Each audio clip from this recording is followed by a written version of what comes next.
मैंने माननीय मुख्यमंत्री जी को पत्र लिखकर यह निवेदन किया है कि हॉस्पिटल्स में कई पेशेंट एडमिट होने के बाद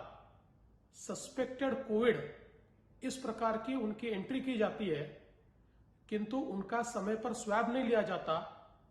और उनकी मृत्यु के बाद उनकी बॉडी सस्पेक्टेड कोविड के नाम से ही रिलीज की जाती है। मैंने 2 उदाहरण उनको दिए हैं कि किस प्रकार से पेशेंट को एडमिट करने के बाद सस्पेक्टेड कोविड लिखा जाता है,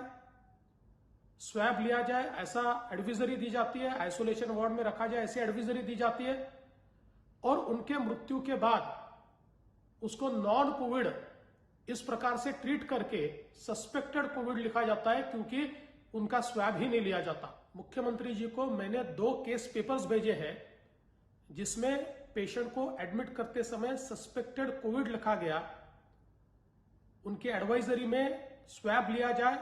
आइसोलेशन में एडमिट किया जाए ऐसा लिखा गया, और एक पेशेंट तो 4 दिन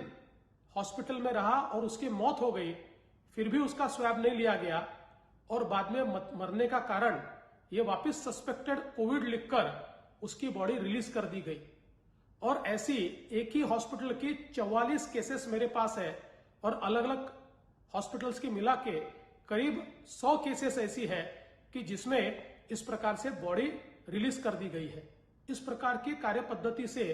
भले ही कोविड से मरने वालों की संख्या में कमी दिखाई देती है, किंतु उससे कई सवाल खड़े होते हैं। सबसे पहले तो चूंकि नॉन कोविड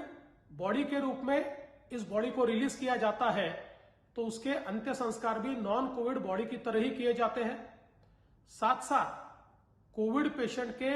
घर के लोग या कांटेक्ट के लोग, इनको हम लोग हाई रिस्क कांटेक्ट मानते हैं और उनको क्वारंटीन करते हैं, लेकिन चूंकि इनको नॉन कोविड माना जाता है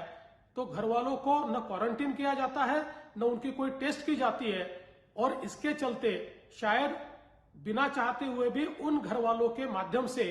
कोविड फैलने की एक पॉसिबिलिटी तैयार हो जाती है। मैंने ये निवेदन किया है कि प्रोटोकॉल का पूरा पालन किया जाए, जैसे ही पेशेंट एडमिट होता है उसका स्वैब टेस्ट किया जाए, और साथ साथ इससे पहले जो बॉडीज रिलीज हुई है